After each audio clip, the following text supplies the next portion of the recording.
ଉତ୍ତରରେ କ'ଣ ଅଛି? ସୁମେରୁ ପୂର୍ବରେ ଦକ୍ଷିଣରେ ପାଟି କରିନି ପଶ୍ଚିମରେ କ'ଣ ସେମିରର ପ୍ରସନ୍ନ କେମିତି ମନେ ରଖିବ ଦେଖ ଟିକେ ତମ ସହଜ ମନେ ଦେବି କେମିତି ବସ ପଶ୍ଚିମରେ ପ୍ରସନ୍ନ କହୁଛି ନା ପଶ୍ଚିମରେ ପ୍ରସନ୍ନ ଦକ୍ଷିଣରେ ଦକ୍ଷିଣ ଆମେରିକା ପୂର୍ବରେ ଏଇଟା ମନେ ରଖିବ ହେଲା ପୂର୍ବରେ ଆଟଲାଣ୍ଟିକ ମହାସାଗର ଆଉ ଉତ୍ତରରେ ସୁମେରୁ ମହାସାଗର ହେଲା ପ୍ରଣାଳୀ କାହା କଥା କି କହିବ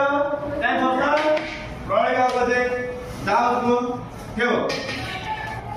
ହଁ ଏକ କି ବ୍ୟାଖ୍ୟା କହିବ ଅମରେଶ କହିବ ଏକ ସଂକୀର୍ଣ୍ଣ ଦଳବଦ୍ଧ ଯାହା ଦୁଇଟି ସ୍ଥଳଭାଗକୁ ସଂଯୁକ୍ତ করে আলা মানে সমঝোতা করে হবে